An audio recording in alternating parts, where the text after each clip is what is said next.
Welcome to Season 1, Episode 9 of Pockets of Joy with Niamh O'Connell, your weekly dose of happiness and inspiration.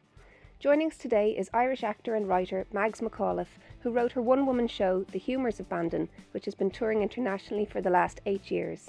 It's about what happens to the passion you followed through childhood and adolescence when you just stop, ghost your teacher and never return to it. For Mags it was Irish dancing, but for you it might have been gymnastics that defined you when you were younger. We discuss her writing process, being a female in the entertainment industry, motherhood and much more. Check my YouTube channel for the video version. Hello! I have the beautiful Mags McAuliffe with me, or do you prefer Margaret? But I think you're Mags, are you? You can call me Mags, yeah, for sure. I love it, yay. You're a freelance actor and writer, aren't you? Like my audience I am. is global for this, so do you want to give a little intro to you? To myself. Yeah. Scarlett. Yeah, okay, I will. I am an actor and a writer from Dublin. I initially trained as an actor when I was technically a mature student at 26 and graduated when I was 28. And I've kind of been freelance actor writer since then. But after kind of my school years, I went on and did a degree in multimedia. And then I joined the workforce. I was in accounts in the IFSC in a big multinational fund investment company called State Street. Before I went traveling around the world for a year, came back, did more accounting. And that's when I decided to join Cloud College. Oh my God. How did you fit all that in like 6 months? Because you look about 28. Oh, you're too kind. No, I'm very, very proud to say I'm 41 years of age. Wow. I did that in I graduated acting school in 2010, and I guess at the time I thought, I'm just like any of the other grads, but I was to learn the hard way that no, the casting directors and agents that were interested in new grads are only interested in the very, very young new grads that can kind of fill the books of the ones they had that have aged up.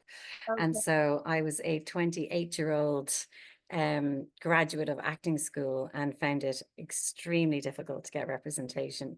Do you think that's a women thing? Because I know there's such a small like window to be seen as like the romantic lead or whatever. Was that just yourself as a woman, or do you think it was if you had been male, it would have been the same issue? No, I think it's definitely harder for women to break into acting because there are fewer roles for us. We're either cast as the ingenue or the old hag.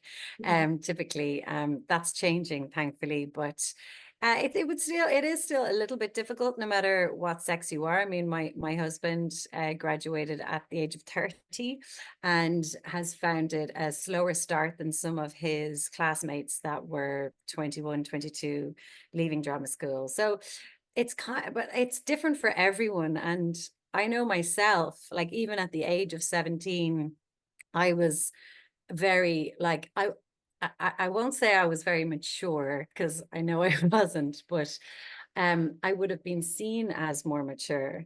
And I was never the doe-eyed ingenue, like even at that age. Do you get roles for a lady in her early 40s? Because to me, you could pass for like mid-20s. Absolutely not. Maybe you have a on your face or something. I've makeup on, and I don't know, I'm sitting in the window here. So I don't know. I think that's just being very, very forgiving. Thank you. No, I do get seen for parts in my 40s generally when they're like they're ads. So they're like the people never look the age they're meant to be in those kind of ads and stuff.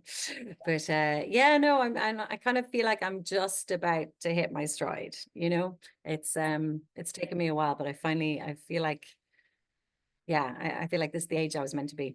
Oh, that's so cool. I feel like that too since I hit my 40s. I really feel like in her prime, it is an actual thing. We are in our prime. And I know a lot about, like hormones, and I'm definitely in the thick of perimenopause at the moment. I actually do feel at my peak physically as well in many ways, but I think I've just come into myself as a woman.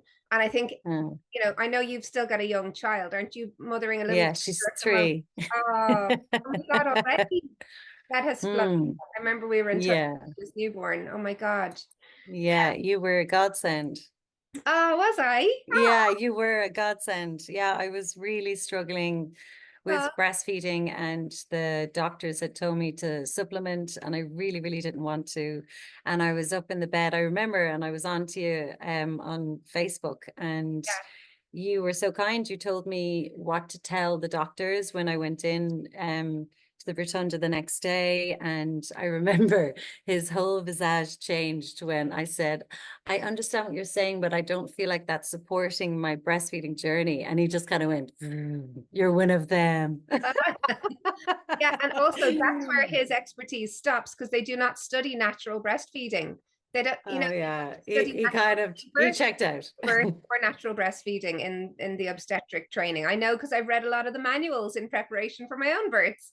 Um, Oh wow. I went that far into prepping for my home births. I was reading midwifery manuals and obstetric Wow. manuals. Yeah, but that's just my autistic brain. I like to go down a rabbit hole and learn everything. I probably learned too Wow. much because I remember like during my first labor going, has he passed the such and such bones yet? And she's like, you're grand, just keep breathing. Like, I wanted to know like millimeter, where was he in my pelvis? What was happening now? All that kind of stuff. But Oh wow. I'm glad I When was. did you get diagnosed? I didn't know Oh you had an yeah. autism diagnosis. Yes, yeah. So I found out it's 2 years since I began my journey, but it's only a year and a half since my official diagnosis. So I'm still really new, Mm. but the amount of research I did in those first 6 months, I think I could probably do a master's on it now anyway. Or a Like, doctorate. yeah, yeah. And I know you've worked with Stephanie Preissner before, who's Yes. one of our amazing Yeah. advocates in the autistic community. I must try and get her on the pod. I think I'd love to chat to her. Yeah, that's why it kind of piqued my interest, because she Oh was yeah, diagnosed at the age of, what was she, 30s, late 30s anyway. Yeah, yeah. yeah. And I'm Mm. going to have Jody O'Neill on here to talk. Oh, that Hopefully, was a fantastic show. to be honest, I Yeah. find theatre a really difficult place to be because I'll either get triggered by what happens on stage, and I've seen a lot of Marina Carr plays that Barry, my husband, has Oh, been in, Jesus. and it's very deep, Yeah. it's very heavy. There's always a woman has been mistreated in it, and I get super triggered as a woman in Ireland who has Mm. all this intergenerational trauma that we're all still kind of processing and trying to break the cycle. Yeah. And I find not being able to eat the way I can in a movie theater and get up and go to the loo whenever you want, or move around a bit more, or put your feet up on the chair. Mm. It's a lot Yeah. harder for me to sit still in the dark and feel Yeah. really claustrophobic. I actually have more kind of anxiety and panic sitting in a theater. And I've only really gone to see plays that Barry's been in just to support him, but I wouldn't go there just for fun. But I know Jodie Yeah. made the play really accessible. I think she allowed people to get up and walk around and Yeah, and the lights were up, sort of. We weren't sitting in the dark, and it was agreed that you could get up and leave your seat and come back. And that's really I think there are relaxed performances now. People are becoming more and more aware all the time yeah. of neurodivergence in the Yeah. audience. I had hopes. I was Yeah. talking about with Lisa Kelly from Celtic Woman and Riverdance. I had her on the podcast Oh. a few weeks ago, and I was telling her how that was something I was drawn to as a career path because singing and dancing, it's like the ultimate stim, and you get paid for it, and it's And you get paid. Yeah. talks about the humours of Bandon, and I was Oh like, yes. and I knew I was looking this up, and obviously it's about Irish dancing. I'm sorry, I never saw Yeah. your show, and it's a one Oh, woman. you're grand. I want to hear all about it, but the title is particularly interesting. It's like the Walls of Limerick, isn't it? That we used to learn in primary school. It's the name of It it. is indeed. Yeah. It is, yeah. So the Humours of Bandon is both an Irish set dance and a traditional Cayley dance. Okay. So you would do it in two face two, or it's one of the traditional set dances like St. Patrick's Day or the Blackbird or White Blanket. And so it has the same tune for both. So it's like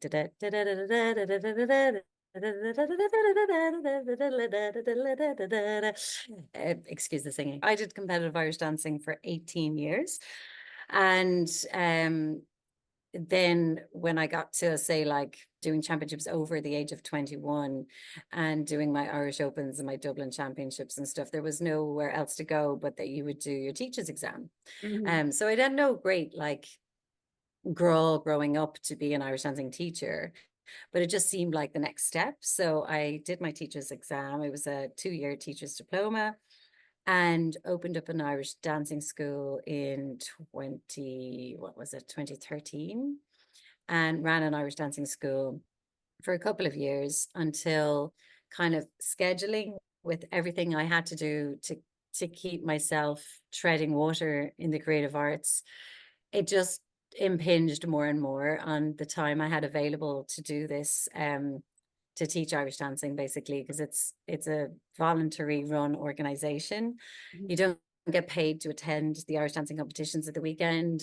You get paid very little to teach the class because you have to pay for the whole. And at the beginning, when you're starting a school, you don't have very many students.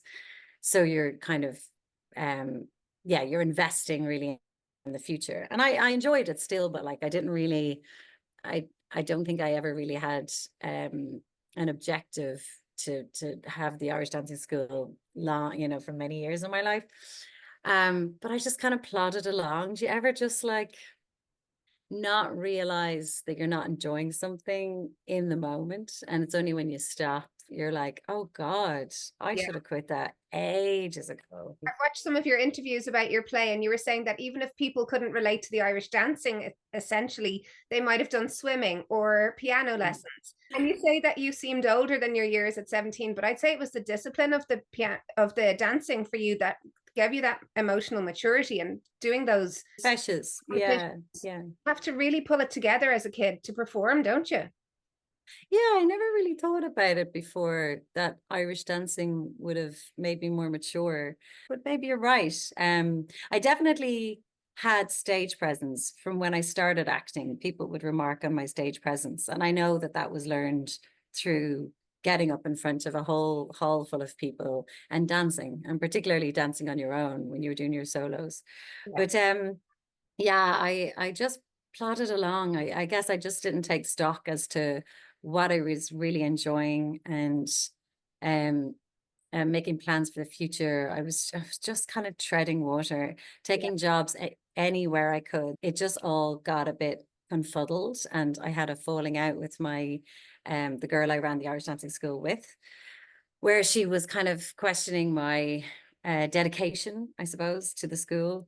And when we had our falling out, I was in the process of applying for this initiative called Show in a Bag. So Show in a Bag was an initiative run by the Irish Theatre Institute, the Dublin Fringe Festival, and Fish Amble, the new play company. And they wanted to resource actors to create their own work that they could take on tour, because all of the theatre companies, most of them had their funding cut in the recession. And so the only way to make money was to get out and tour shows. And the whole idea was to kind of keep the show as lo-fi as possible. No bells and whistles, no big sets, no big costumes, not big cast, just like keep it really, really simple. So they did a call out looking for submissions. I had gotten onto the program. So they had like about 150 submissions. And I knew I wanted to do something about Irish dancing. I didn't know what. I thought initially, I'll write about two sisters, and one of them is going to be like really, really talented at Irish dancing, but never practices. And the other one is going to want it more than anything in the world and not be really talented at it. And I was going to just do a play on kind of, the unfairness of talent, and that, practice beats talent when talent doesn't practice. And then as I was writing, I didn't really, like, the play wasn't really coming together. So I would have like sessions with Gavin Costick, who was the dramaturg for Fish Amble, and he would say, have 15 minutes of the play written for each of our 4 sessions, with the idea being that at the end of 4 sessions, you'll have an hour-long play. Mm-hmm. So I had these 4 15-minute, they were more like vignettes or scenes, but it wasn't a play, it wasn't really coming together. And then I had a deadline in the middle of the summer that year, and I had just been asked to leave my Irish dancing school by my friend, the girl I had the school with. And I went to a music festival. I went to see Christine and the Queens in Longitude, because I'm one of these people that is like, I need a deadline. And even when the deadline's looming, I'm like, I'll distract myself and then just stay up the night before and totally panic. But I was on the bus heading back into town, and my friend Ronan was like, how's the writing going? And I was like, it's so shit. Like, and the the first reading of this Wednesday, and I don't have anything. Like I have no, like I have what I've written isn't a play. And he was like, Mags, just tell us a story. And what you're going through at the moment, like that's a story. And I had heard from friends that have put personal details up on stage that it kind of complicates things. You know, you might have gotten over something and then you have to perform it each night. It's not good. Yeah. So I just sat down at 10 a.m. on Tuesday and I wrote till 2 a.m. on the Wednesday. And that was the first draft of the Humours of Bandon. And it was essentially about falling out of love with something that used to be your entire life. And it was really painful. Like I remember writing it and there were like tears running down my face. Yeah. It was really cathartic for me. And so one of my favorite responses to it is when people cry, and not like not in a maudlin way, but just it's that I don't know what happens to that passion, that talent that you had for something when you were a teenager. And teenagers are so important because that is how you define yourself in the world. The world is big and scary, but you have this particular skill, and that's you, that sets you apart. And when you just stop going for whatever reason, or ghost your teacher, and just the next Saturday you're just not there, what happens to that?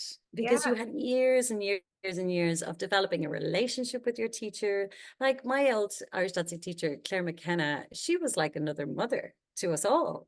Yeah. And all of a sudden, you just don't see them anymore. And you don't ever say goodbye properly. Yeah. So this was kind of like me properly saying goodbye to the whole lot, to everything about Irish dancing. And yeah, and it's done very well. Yeah. You heard from your teacher, Claire. Has she ever reached out to you? Yeah, she did. I wrote an article for the Irish Times on childhood passions, and she texted me, and I was like, oh, Claire texted me. My heart's still skipping a beat, you know. I just want her to tell me I did well. And she said, oh, I read your article, very good. And I even got a mention. And I was like, of course you got a mention. Like, so she came along. I comped her to come and see the Humours of Bandon in Bewley's.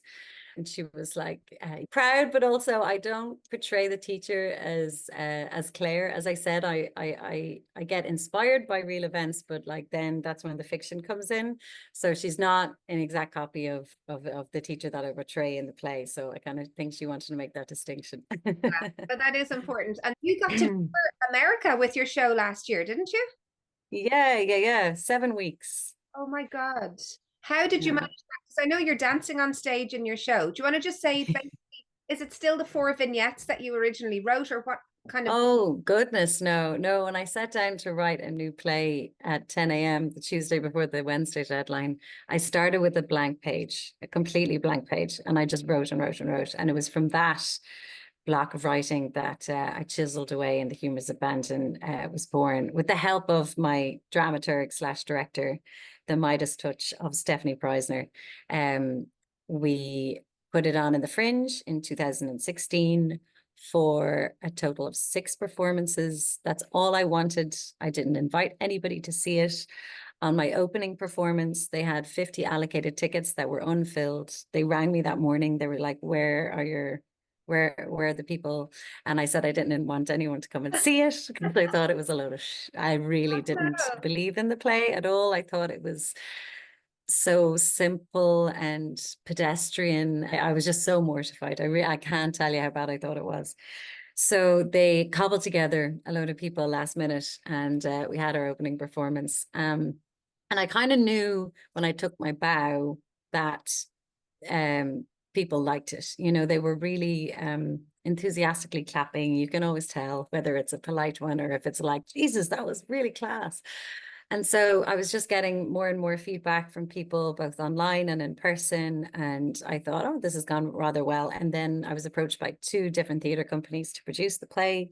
I went with Fishamble, as it was through Fishamble that the show in a bag kind of came to be.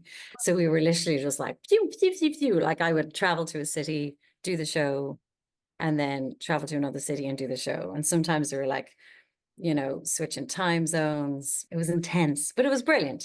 And how do you mind yourself well-being wise when you are touring like that? Because I was talking to Lisa Kelly, who toured America mostly with Celtic Woman, and she had three young Yeah. kids at the time, and the kids were on tour with her, and her husband was with her on tour. He was a river dancer, and Oh, deadly. he said your body just takes over, the adrenaline just gets you out and gets you through it. But then she said when you'd come down off tour, you would be sick as a dog for like 2 weeks. So Oh was God. you, did you find the adrenaline kept you going, or did you have to really be disciplined with like your food and your sleep and everything? The adrenaline kept me going. Yes, I've really relished being back on tour and doing what I loved, because I had Marlowe in 2021 and didn't do any acting, I guess. I mean, I did radio plays and stuff, things that I could do online, but to get back in front of the audience again was huge for me, because I kind of felt, is that it now? Am I a mom, and am I ever going to feel like myself again? And I think I'm still trying to feel like myself again. When she turned 2, I definitely felt I was coming back a little bit, and the opportunity came up to go to America. With the previous year, kind of summertime 2022, I heard from David Horn, who runs Bewley's Cafe Theatre in Dublin City. And he said, I've had someone drop out. I have a 3-week slot. Would you bring the Humours of Bandon back to Bewley's for 3 weeks? And it was like a sign, I was like, this is going to get me back into show fitness again. I had done like one in January and one in March for different events, but like it had taken everything out of me, because it's a very intensive show. I dance, I play lots of different parts, and then there's a lot of Irish dancing in it, particularly towards the end. I do a kind of an Irish dance to Smooth Criminal by Michael Jackson. And I'm sweating from places I didn't even know I could sweat, always when I do the show. And that's at peak fitness and postpartum. It was huge for me to get back on the saddle, so to speak, and getting to do the 7 weeks. What did I do to look after myself? I think going on tour was looking after myself, because it was kind of reacquainting myself with who I am in the world and what sets me apart, and doing what I loved and working again. Yeah. And Marlo knowing that setting an example, I guess, that she also can do what she loves and be a mum, and it's possible to do both. Yeah. Rowan obviously made it possible for me to do that, because he had her for 5 weeks here. And then for the last 2 weeks, because I was stationary in Washington, D.C. for 10 performances. So I flew them out, and we had a kind of a family time. So she got to see Mamisha.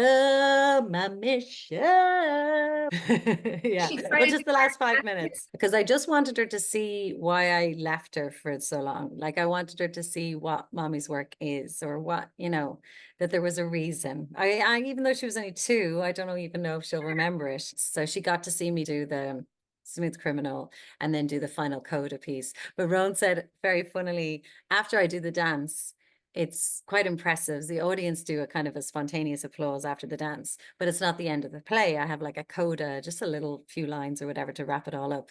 And so after I did my few lines, then the lights went down. It was clear it was the end of the play, and the audience started clapping. And Marla was like, what are you clapping that for? The dancing, yes. Clap the dancing, but the talking? No, you don't need to clap the talking. She's always talking. That's brilliant. I love that. And come here, what's next for you? Are you writing more stuff, or is this play going to carry you through for the next while? Oh goodness. No, actually, I think I'm finally hanging up my dancing shoes after it's 8 years now since the Humours of Bandon debuted at the Fringe, and I think it's 222 performances I've done now. If people would like me to do the show, one off here, one off there, yes, I'd be happy to. I told Vishamble I wouldn't be interested in kind of setting up another tour schedule for the show, but I would do one-offs. But yeah, I've definitely told the story enough times now.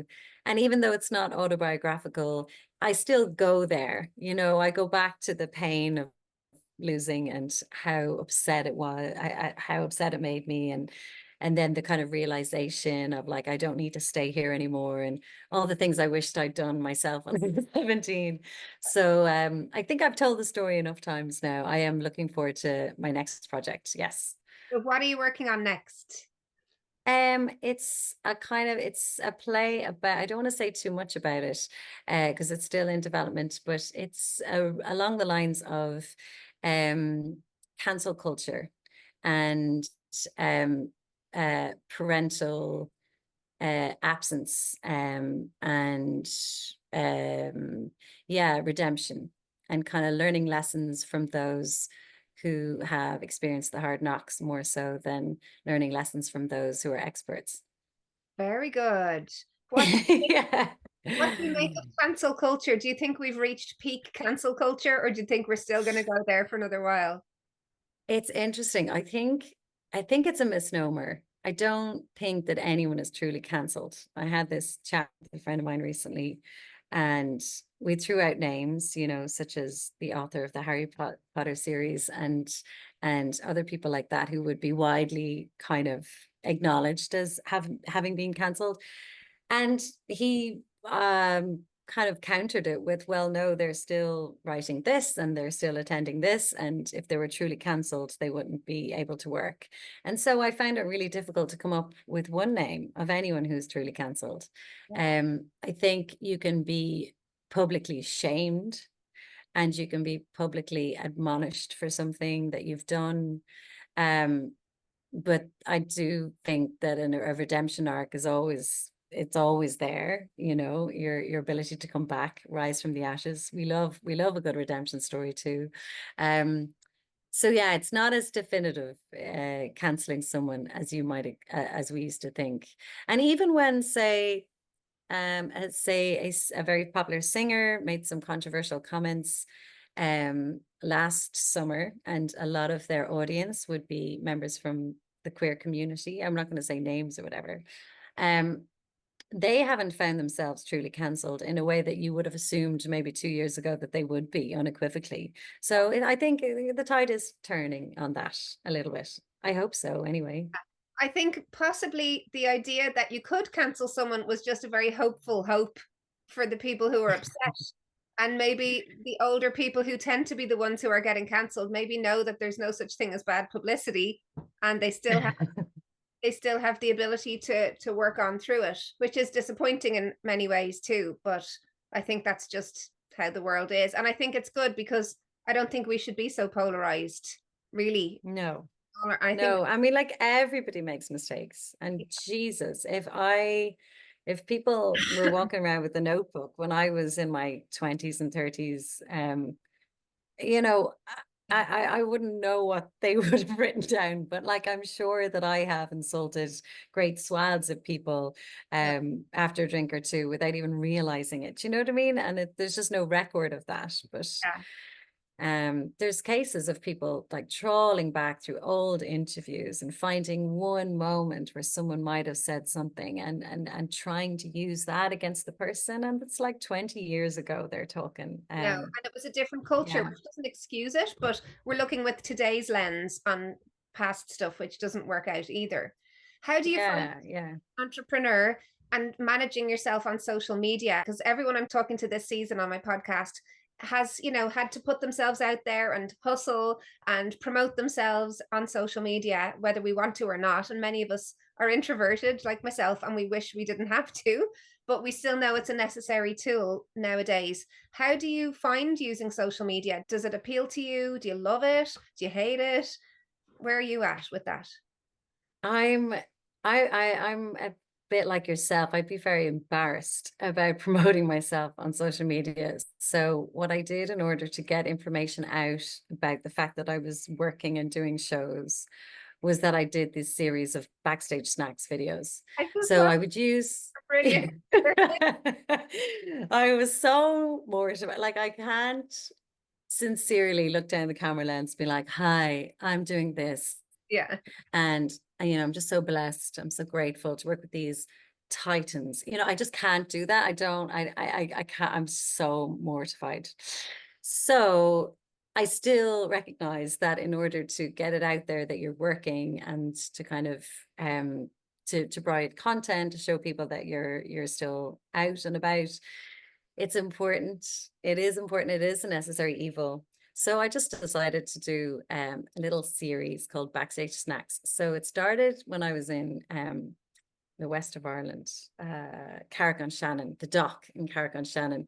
And it was 2018. I was so delighted to see that they had left out a cake box with a load of neatly cut sandwiches, and then a little bowl with about 17 Pringles covered in cling film, and then a little drink. And it was like your grandmother went, "Are you going to do a show? Well, here you go now. You can't do that in an empty stomach." And so I just happened, I had my phone. I was like, "This is so cute." So like, welcome to another edition of Backstage Snacks. And then I thought, the Irish theatre community, like, you would very rarely get given a rider, you're not going into places that have a huge budget. So these places aren't going to provide you with snacks and drinks and stuff like that. And nor do you expect it. So it was kind of tongue in cheek that I would do these videos initially. And then when I got to Australia and America, I don't know if word had got to them that I do these videos, but the swag, I mean, like cups, t-shirts, tote bags, like more snacks that you could fit in your case. Like it was in stark contrast to what was available here in Ireland. Let's just put it that way. But I hope that some of the venues go, "Oh, it's noted that we had nothing for our performers." And like, I'm just talking about a bottle of water. If I'm coming to a venue and I'm going to do a show where I'm going to like be sweating up a storm, you have a very happy audience in there getting a really, really great show. And I know I'm getting paid to be there, but you wouldn't attend anyone's house and them not offer you a cup of tea. Yeah. Like, you get a cup of tea if you visit anywhere. Thing. So why is a theatre different? Absolutely. I love that you've started a trend, and they're great. Anyone who wants to see them, go onto your Instagram. Instagram. I'm called moi_Mags. Moi Mags. I will link that below and catch up. They're hilarious, especially if you watch one after the other, because they all start the same way, and then it's like, oh yeah, I'm there now. It's really cool. Thank you very much. We're gonna have to finish up soon, but I have a few questions I ask all my guests at the end, just to get to know you a little better. And is it okay to go into them? They're like quick fire things, or you can go as deep as you want. Hit me. Okay, so the first one, was there a book or movie that made a big impression on you? Working Girl, 1989. I love that movie. And I thought, it's not highbrow. No. And none of my favorite movies are highbrow, but I remember talking to a script editor, and she's a kind of storyteller. Her name is Mary Kate O'Flanagan. And she was like, "What are your top three movies?" And hit me. She's like, "Don't try and impress me. Like, just hit me. Be honest." And I was like, Working Girl, Ferris Bueller's Day Off, and Little Mermaid. Oh my God. Well, you are Ariel. Look at your hair. Ferris Bueller is up there. Ferris Bueller is top 5 for me, but I would say Dirty Dancing, because that was such a coming of age, and I watched it when I was 15. Never Ending Story, because I watched that when I was about 9 at a party, and I have a tattoo of the Oran. That's how much I love the movie. No way. My best friend loves that movie too. Yeah.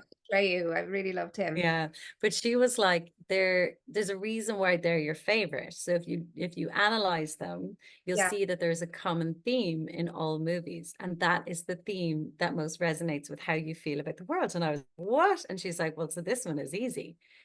Yours is, there's got to be more than this.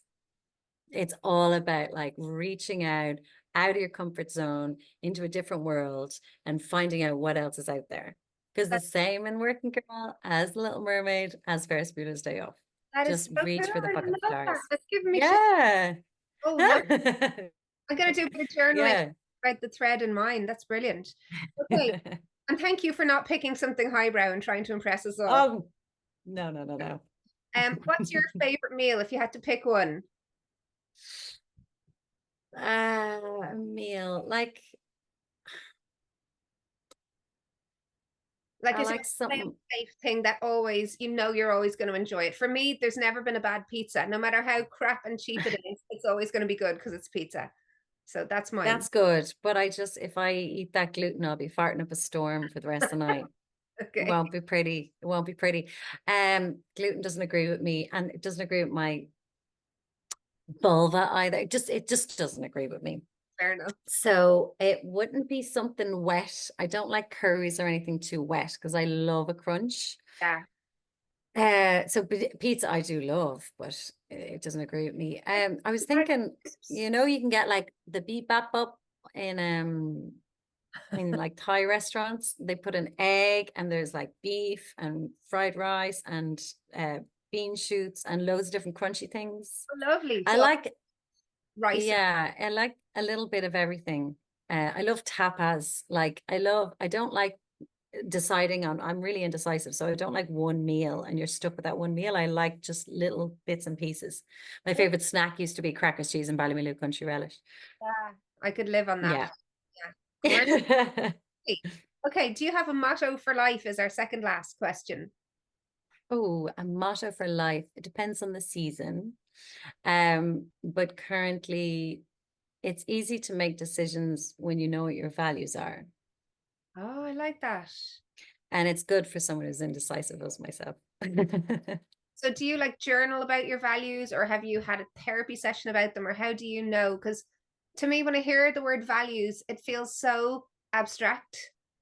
Yeah, it can be. I did a course with Nick Dunning called Activate when I just had Mara she was about 6 months old, and it's to kind of gently reintroduce me into the world of acting. And he got us to write out, to journal what our values are. And they can change based on, what season of life you're in, I guess. But certainly like if I found myself getting bogged down with something, like I kind of have a tendency to need to know where everything is, like items, everything really. If someone loses something, I am like the one that's most stressed out until they're reunited with that thing, and I'll like upend a table and look everywhere for it. And I went to a friend of mine had her little kid turn 2 and she had a party, and I brought my camera and the lens cap was missing. And I spent kind of the entire party looking for the lens cap and I couldn't find it. I was asking like 1 and 2-year-olds, being like, have you seen that? And they're like, what are you talking to me about this for? So I got home and I was like, I wasn't present at that party at all. Yeah. So I had a chat with my aunt, who's a psychotherapist in Cork, and she was like, and how are you feeling other than that? And I was like, actually, I wasn't having a good day because blah, blah, blah, blah, blah, blah, blah, personal reasons I won't get into. And she was like, so you then like used the lens cap thing as your outlet. Yeah. So it wasn't actually about the lens cap thing. So whenever you find yourself getting stuck into that like compulsive searching for things again, if you're running out of time and you're not finding the item, just kind of take a moment and say, how am I feeling other than this? Like apart from this, how am I feeling? And she said, if you're feeling good, then just maybe go with that and the thing will turn up or it won't. That's so wise. You're so lucky to have an aunt like that on speed dial. Yeah, she's amazing. She really is. Yeah. Okay, and finally, last, what is your idea of perfect happiness? I'm very grateful for everything that's happened thus far. I often say to Rowan, Jesus, like if these are the struggling years, we're fine.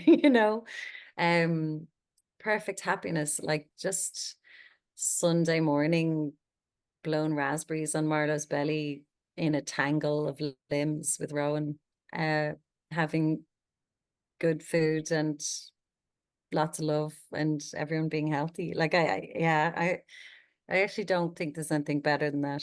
That's gorgeous. Every mom that I've asked this question to for my podcast has said it's just being with my kids, and then most food as well. I mean, it's just, I don't think you can get better than that. I think we're very blessed if that is all we want, is just to have those moments.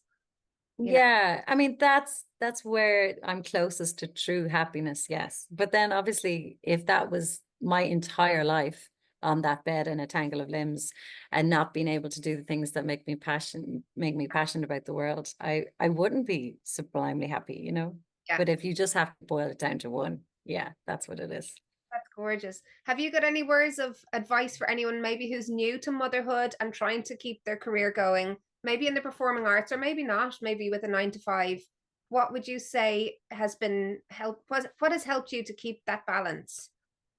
Or have you had to let go of things? Like for me, it was the guilt of being a working mom and leaving my child. I found that really hard at the start with my first child. And then I had Yeah, I had to just think I have to work and he has to see me going out to work. I have to get over this. yeah. And also, you're a great example to your kids. Hmm. So you want to teach them that they can do that too. So what better way to teach them than to do it yourself? I know that certainly before I went away for 7 weeks last year, I was racked with guilt at being away from her for so long. And what does it say about me as a mother? And am I choosing my career over her? And a lot of people prepped me and said, you know, I'm not going to sugarcoat this for you, Mags. It's going to be really tough. You're going to be in bits, but you can get through it and blah, blah, blah. And I got to Chicago. And when I tell you, I did not miss her. That's But, okay. you know, I was like so prepped for this, like, and then I felt really guilty because I wasn't missing her and I went through all of that. And I had friends that said, oh my God, that's perfectly natural and normal. Don't worry about it. I think everyone is different. Would I have any advice on how to kind of get your career back or anything like that? And much like my career in theatre and in acting to date, it's a marathon, not a race, and everybody will reach where they're going in the time that they're meant to. So some people might feel it imperative to get back into work, you know, 6 months after they give birth or even before that. And if they find it really important that they have to do that, then they do have to do that. I wouldn't judge them. And for me, it took a little bit longer, but things always take a little bit longer with me.